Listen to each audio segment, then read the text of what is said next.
So, ito naman tayo. Kararating ko lang gikang na maliki. Ayun. So, wala gid tayo napalit. Nangita ko 3-in-1 nga Nescafe. Nangita ko 3-in-1 nga Nescafe, pero wala man. 3-in-1 Nescafe ba? Nagod ka ng gimingaw lang. God ang ilaha dito ka. Coffee Poro 3-in-1. Di bumili na rin ako. Kahit Coffee Poro siya. Ilang piraso ba ito? I don't know. Sa mag-size sa 3-in-1 instant coffee, ilan ba ito? Ambot, pila ni kabo. Ako kabalo. So, mama, isa rin ko ka napalit. So, nagpalita. Kani, hindi siya mawala. Si romaine lettuce. Di siya mawala. Sige, nagtagsalad-salad, no? O niya. Sauce, ang pinaka-the best. Kaya naagay ko nakita nga dito sa freezer sa Filipino store. Nakita ko, kadyos. Ay, kadyos. Nami ka ni sagol sa bangos. Isagol sa bangos tapos udlot sa kuan. Sa kalabasa. Isagol sa bangos din lalagyan mo ng udlot ng kamote tops or bangus or ito lang tapos papaya. Papaya ba na hilaw? Tapos kadyos. Oh, saluyot, kulip sarap. Tapos ato ang pinakamasarap nito ay sa pata, baboy ng baboy, but I don't like baboy so isagol ko nang nasa gulay. Ano siya guys, hindi siya gulang ha. Linghod siya nga kadyos nga itom. O gini akong gusto nga kadyos itom, di ko atong puti. Tapos mura siya humok siya pero frozen siya. Balik na ko siya sa freezer kaya di pa man ako lutoon. Luto ko nitong kadyos. Oh my god. So ang English di ay nagkadyos is haricot. Sus Ginoo karon pa ko kabalo English sa kadyos, dried black beans. Sometimes they call it dried black beans and Bisaya kadyos, ang bot sa Tagalog anong tawag nila sa Tagalog nito, but sa English haricot. Haricot, baricot. And then siyempre bili tayo ng oishi, duha lang kabo kay dagan atong paliton, dagan pud atong makaon, di ba? So kani guys, ang ilang upo dito, ang upo nila gagmay lang, which is okay ra pod nga gagmay siya kay aron isa ka gamatoy, isa ra pod nimo kautanan, okay? Kay tulad ko na nag-iisang kumakain ng Filipino foods, so isang peraso is okay. So sa atin di ba isang dipa yung ating opo patula. Ang English ng opo dito, so nakalagay dito opo, pero ang English talaga ng opo is calabash. Wala naman, hindi naman nakalagay dito yung pack date October 28, so bago lang ito. Ilang araw na ako naghanap nito kasi gusto ko itong gisahin na magkasama ng pasayan or kalkag or shrimp. Ang upo ay napakasustansya tulad ng ng tawag nito, it's A1C yata. Sa A1C natin. A1C natin ay nakapababa ng A1C or blood sugar. Opo. So maganda yan. And then nakakita ako syempre ng biskotso, kartika toast. Sa to galing ha. From Indonesia. Biskotso, maraming klase ng biskotso doon. May mga butter, but pinili ko yung walang butter, yung talagang plain lang na biskotso. Walang butter. Meron din to na butter with sugar, hindi ko pinili yun.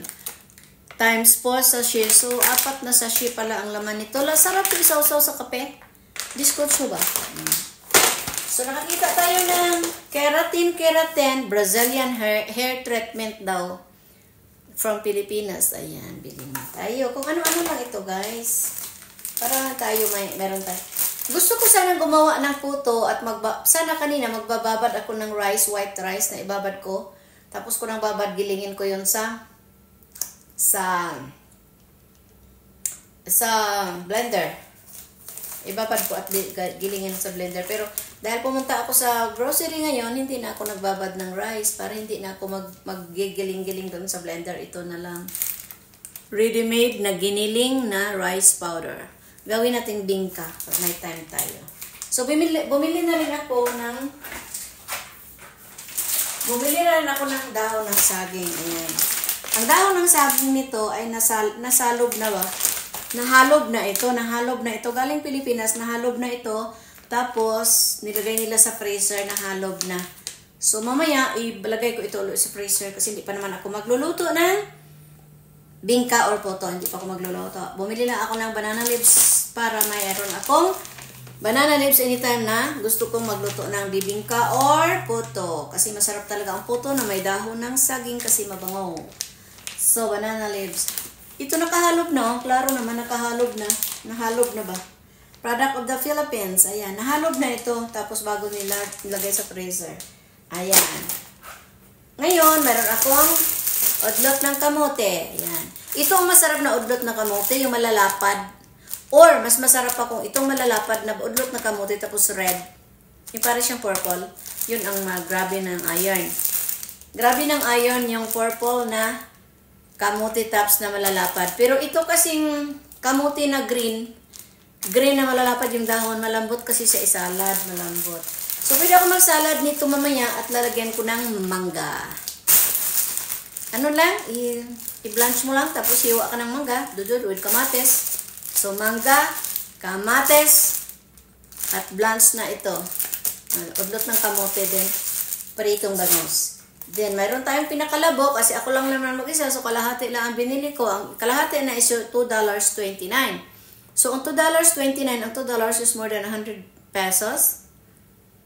So, ito mga 120 pesos ito, ang kalabasa na ito. Pero sulit ito dahil kahit may liit lang ito, super labo. Pag nag-ano naman ako nito, hihiwain ko ito lahat at ilagay sa freezer. Tapos, itong kalahati lang, ayan, ang aking lulutuin. Or baka lulutuin ko na ito ngayon. Kalahati lang or 1/4 lang with alagbati. Ayan, alagbati and kalabasa and okra. Ito yung gulayan ko ngayon. Plus pritong bangus. So, ito yung ating mga kamatis. Ayan. O, mayroon pa akong bumili ako na ready-made. Actually, ayoko naman talaga ng mga dilata. Pero kung minsan siguro hindi naman masama. Cream of mushroom. Cream of mushroom na soup kasi maano na ngayon. Kasi iba yung soup ni Banana Q. Iba yung kanya. Mga ayoko na. Mga ano ba yan? Basta. Gusto ko lang cream of mushroom, cream of corn. Yan lang. Tapos bumili na pala ako ng mga chicken cubes at beef cubes. Ayan. Okay, at yung iba kong nabili ay nilagay ko na sa refrigerator. I have a mango here. Saan ba yun nilagay ko?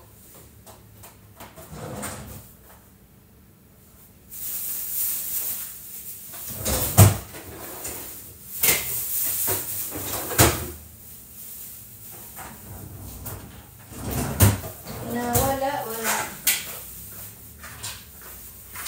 Yeah, ang dami ko pang nabili. Tapos ito, bumili ako nito, strawberry para i-smoothie. Every morning, pagkagising ko, smoothie, iniinom ko any prutas lang. Then ito mangga, hiwain ko ito mamaya. Tapos, itong mangga hiwain, tapos salad ba? Salad na mangga. Tapos may bangus tayo na panirito, tapos may gulay tayo na alagbati at kalabasa din. Ito, hindi nawawala sa akin ito. So, thrice a week, 3 beses isang linggo, kumakain talaga ako ng broccoli. Okay? So, yun lang. Bye! Ingat kayo, bye!